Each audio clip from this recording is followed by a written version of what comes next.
Hello, j'espère que vous allez bien.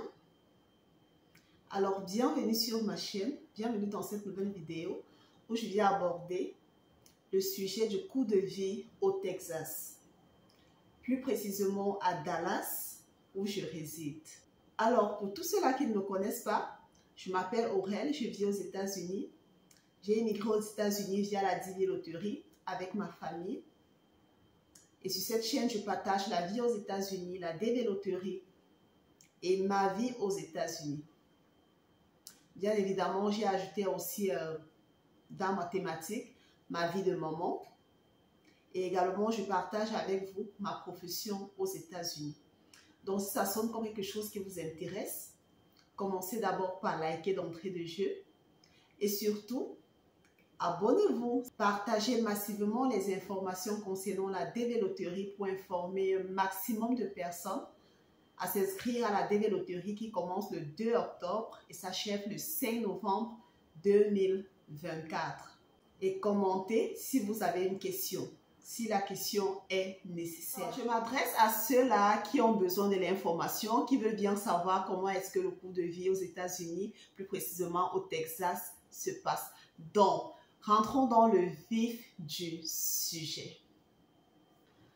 Alors, on va partir sur la base d'un couple avec 2 enfants. Je vais vous donner les prix approximatifs. Ce ne seront pas les prix exacts. Pour ceux-là qui sont célibataires ou alors avec plus d'enfants, vous n'avez qu'essayer d'évaluer et accommoder en fonction de votre nombre de personnes dans la maison. On va commencer par le nerf de la guerre, dont la facture la plus élevée lorsque vous vivez dans un État aux États-Unis. Il faut tout d'abord savoir que aux États-Unis, lorsque vous êtes marié et que vous avez des enfants, c'est-à-dire une fille et un garçon, nous sommes partis sur la base d'un couple avec 2 enfants, donc une fille et un garçon. Normalement, vous devez avoir un appartement avec 3 chambres. Parce qu'aux États-Unis, normalement, on ne mélange pas les garçons et les filles dans une même chambre. Mais comme on vient d'arriver et on est toujours en train d'essayer de jongler pour essayer de joindre les bouts, la plupart du temps, on prend des appartements de 2 chambres. Je suis l'exemple. Je vis dans un appartement de 2 chambres, j'ai 2 garçons et une fille. On se bat. Bien sûr, ils sont tous en bas âge, ils sont tous des bébés. Si c'était des grands enfants, ça ne devait pas être possible. Donc, on va sur un appartement avec 2 chambres. Soit une douche, soit 2 douches, comme vous voulez. Mais tout simplement aussi, il faut savoir que lorsque vous prenez déjà un appartement avec un standing qui est un peu plus élevé, ou alors genre qu'il y a déjà 2 douches et autres et tout ça là, sachez que le loyer sera quand même un peu élevé par rapport, par exemple, à un appartement qui a une seule chambre. Mais le standing est toujours quand même assez joli. C'est quoi le loyer pour un appartement de 2 chambres et 2 douches au Texas? Pour un appartement de 2 chambres et 2 douches, il faut prévoir entre 1400 $ et 1600 $. Ça, c'est pour un appartement que le standing est moyen. Maintenant, si vous voulez des appartements qui sont aux alentours des centres-villes, certains qui sont aux alentours de plein de supermarchés, plein de boutiques et tout ça là, il faut savoir que vous allez un peu augmenter le budget. Mais on vient d'arriver, on veut un appartement qui est assez modeste et qui n'est pas très cher. On ne va pas non plus partir dans les quartiers très reculés, on va rester au juste milieu. Donc, vous pouvez trouver un joli appartement entre 1400 $ et 1600 $. Après le loyer, on va directement s'attaquer à l'électricité. Combien une famille de 4 va payer l'électricité? On va généralement payer entre 100 et 150 $. Donc, ça dépend de la façon à laquelle vous consommez l'électricité. La prochaine que je vais prendre ici, c'est la rubrique d'eau. L'eau, en principe, aux États-Unis, normalement, dans le monde entier, ça devrait être gratuit. Parce que l'eau, c'est la vie. Mais rendez-vous compte que au Texas, à Dallas, où je suis, l'appartement où je suis, je paye l'eau pratiquement dans les 100 $. Lorsque j'étais à Oklahoma, je payais l'eau 30 $. Je suis arrivée au Texas, je paye l'eau à 100 $. J'ai pris ma facture qui vient chaque mois. On m'envoie ça chaque mois dans mon mailbox. C'est ici. J'ai pris ça pour vous donner les montants exacts de l'eau parce que j'ai été choquée. Je vois l'eau là, c'était combien? Laissez-moi vous dire le prix. Faut pas que je tâtonne. 95,80 $. Et s'il vous plaît, dans cette eau-ci, ils détaillent tout ce que tu utilises. Ils te disent que tu as utilisé les égouts, machin, tu as utilisé tel nombre de gallons d'eau, tu as utilisé... Ah! C'est ça. On devait tant bavarder, mais on a fini par payer et on continue à payer. Bon, après l'eau, passons à Internet. Vous pouvez payer Internet entre 65 $ et 100 $. Ça dépend de comment vous utilisez Internet, ça dépend de la ligne que vous choisissez, ça dépend de quel type de forfait que vous voulez. Sinon, Internet.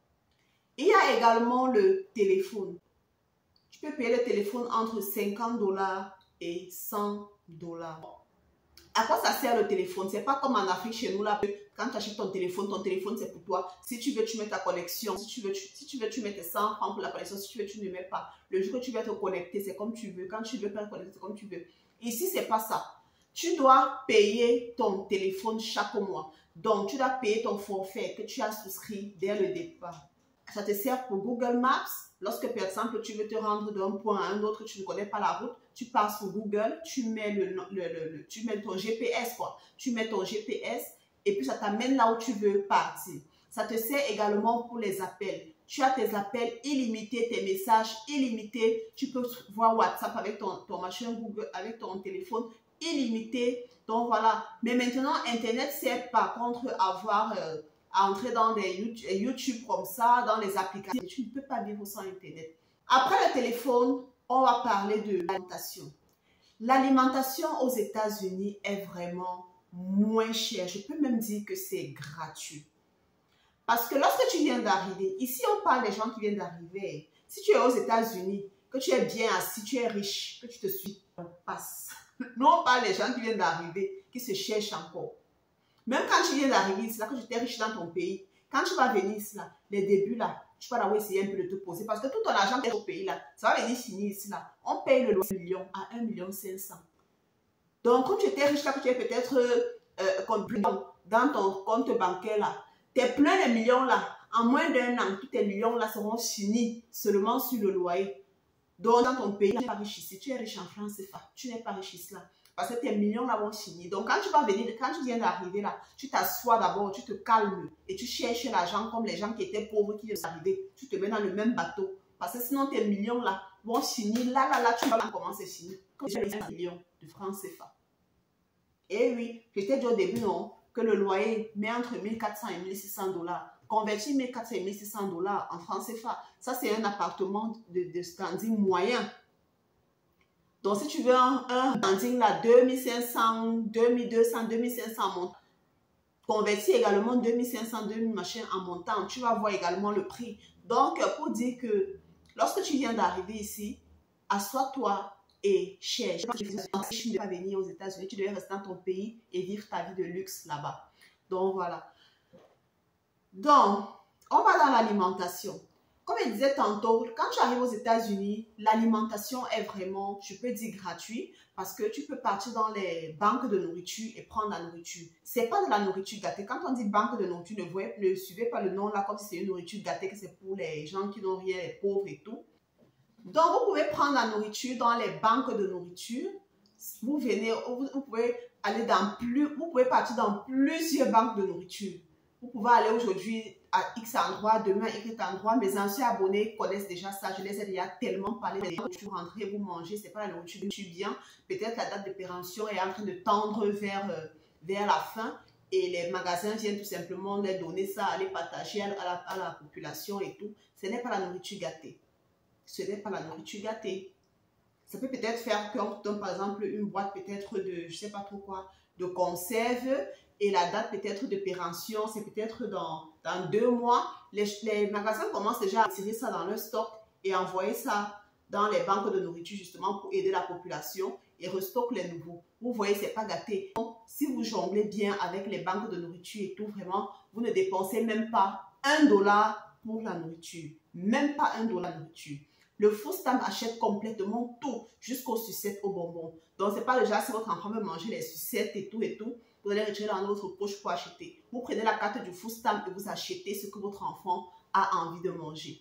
Tout simplement. Mais juste que ça n'achète pas les nourritures préparées. Vous n'allez pas aller à McDo et utiliser ça pour acheter les McDo. Non. C'est uniquement la nourriture cuite des supermarchés qui prennent des cartes du WIC, bien sûr, comme Walmart. Walmart prend la carte du WIC, Costco prend la carte du WIC, Aldi, les magasins comme ça. Plein de magasins, en tout cas, la plupart des magasins aux États-Unis prennent la carte du WIC. Même certains magasins, même certaines boutiques africaines prennent la carte du WIC.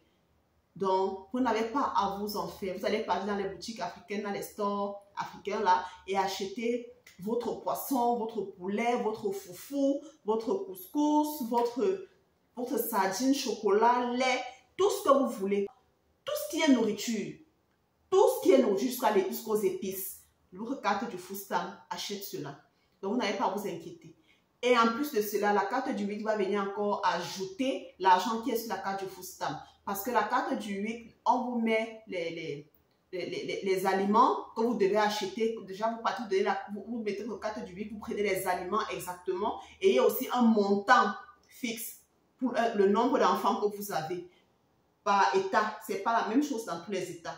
Ça dépend de chaque État. On vous met l'argent sur la carte que vous pouvez acheter uniquement les fruits et les légumes avec. Moi, par exemple, au Oklahoma, on mettait $75 pour mes 3 enfants. C'était 25 $ par enfant. Mais je vous assure, ça m'aidait. Ça m'aidait, mais de ouf. Je n'achetais plus de fruits avec mon argent, plus de légumes avec mon argent. Ça m'aidait terriblement. Surtout que les fruits et les légumes sont tellement moins chers aux États-Unis. Vous pouvez consommer les légumes et les fruits aux États-Unis vraiment tous les jours parce que c'est relativement moins cher. Donc, voilà concernant l'alimentation, vous n'avez pas à vous en faire. Donc, vous voyez, si on veut parler de l'alimentation, si vous avez des enfants, 2 enfants, comme je disais tantôt, vous dépensez maxi $150 parce que le food stamp vous aide. Maintenant, allons dans le carburant. Vous allez dépenser entre 100 et 150 $ pour le carburant par mois. Lorsque je dis entre 100 et 150 $, ce n'est pas pour les grosses voitures avec les gros moteurs. Ce n'est pas pour les voitures avec les gros moteurs. Vous venez d'arriver, vous avez pris une petite voiture de 3 000, 4 000, 5 000 $ là, qui ne consomme pas trop. Misez sur les voitures qui ne consomment pas trop. Si vous ne connaissez pas les voitures qui ne consomment pas trop, demandez de l'aide autour de vous pour acheter votre voiture. Parce que plus la voiture a le gros moteur, plus la voiture va consommer. Donc, vous achetez votre petite voiture là et que vous n'avez pas aussi un travail qui est très loin, disons le travail est maxi dans les 30 minutes de chez vous, vous allez dépenser dans les 150 $. Si le travail est dans les 30 minutes de chez vous, dans les 150 $, disons maxi 160-170 $ par mois si le travail est un peu loin de chez vous. Mais si dans les environs de 10-15 minutes, 100 $ va vous suffire pour le mois. 100 $.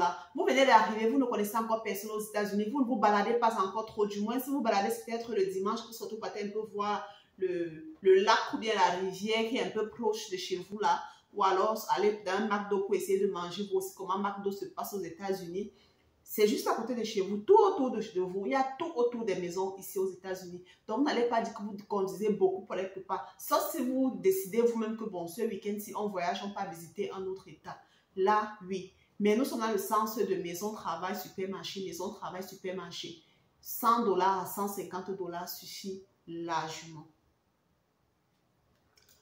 Maintenant, parlons d'assurance. Concernant l'assurance, il y a 2 types d'assurance, l'assurance de la voiture et l'assurance maladie. Concernant l'assurance de voiture, si vous voulez. Si vous voulez une assurance full coverage, vous allez aussi dépenser quand même gros dans les 80 $ en montant. Maintenant, si vous voulez une assurance que si vous cognez quelqu'un et que c'est vous qui êtes en tort, l'assurance va arranger la voiture de la personne et vous allez gérer votre voiture. Du moins, si vous n'avez pas l'argent, vous pouvez prendre les assurances de 40, 50, 60 $. Ça gère la personne qui a raison. Donc, voilà concernant les assurances. Et si vous pouvez, assurez-vous vous deux. Mais seulement, si vous avez une seule voiture, quand vous venez d'arriver, rassurez-vous d'ajouter madame dans votre assurance.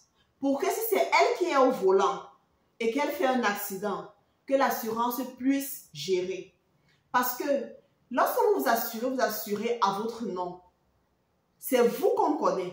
Si c'est votre femme qui conduit et son nom ne figure pas sur l'assurance, sachez que l'assurance ne va pas gérer. L'assurance ne connaît pas votre femme, son nom ne figure pas dans leurs archives. C'est vous qu'on connaît. Et sachez que lorsque vous avez assuré, vous et votre femme, le montant sera un peu plus élevé. Donc vous allez payer aussi le montant de l'assurance de la femme. Mais ce n'est pas comme ça sera le double.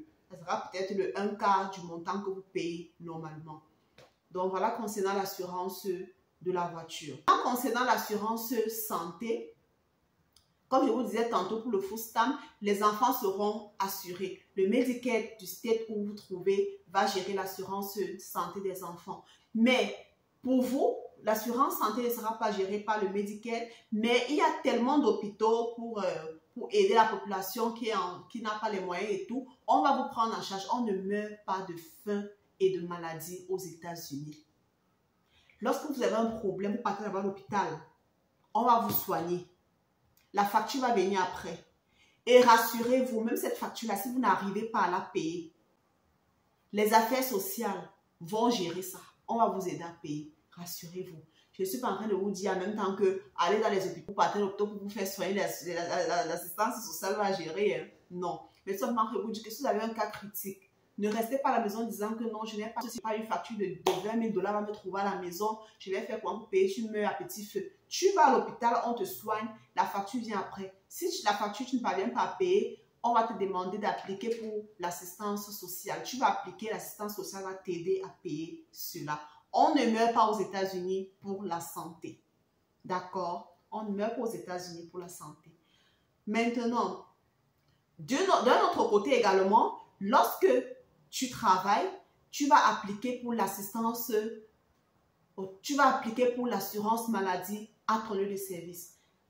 Mais on va couper quelque chose sur ton salaire chaque mois. Ça ne sera pas trop grand chose, c'est toujours mieux de le faire. C'est vrai que ce n'est pas quand même aussi petit, on peut te couper même 80 $, même 100 $, même 120 $. Ça dépend de pour quelle compagnie que tu es en train de travailler. Donc, c'est mieux de faire comme ça. On va te couper comme ça. Chaque fois que tu seras malade, tu vas aller à l'hôpital, on va te soigner tout simplement et c'est l'assurance de ton travail qui va payer. Si maintenant, et en même temps aussi, ça dépend de certaines maladies. Si tu pars par exemple pour la dentition, tu as peut-être un problème de dents ou un peut-être problème, je ne sais pas trop quoi. Parlons précisément de la dentition. C'est beaucoup plus ce secteur de la médecine qu'on paye quelque chose de nos propres poches, même quand nous sommes assurés au travail. Tu vas payer quelque chose pour qu'on puisse te soigner. Ça ne sera pas grand chose. Tu vas peut-être payer 50 $ ou 115 $ pour qu'on puisse te faire peut-être un travail peut-être de 2000 $. Donc, c'est ça. Donc, voilà concernant l'assurance santé. Je pense que j'ai brossé toutes les grosses dépenses du coût de vie au Texas. Cette vidéo m'a été longtemps demandée. Comment tu trouves le coût de vie au Texas? Je pense que j'ai vraiment brossé tous les angles des dépenses au Texas. Si quelqu'un au Texas ou alors dans quel état des États-Unis, il y a une facture, n'hésitez pas de mettre en commentaire pour aider d'autres personnes. Et bien sûr, si vous n'avez pas la réponse pour le Texas, mettez en commentaire si j'ai quelque chose à dire là par rapport à cela. Je viendrai répondre avec plaisir. Donc, en gros, vous allez peut-être me demander également, qu'en est-il de l'école?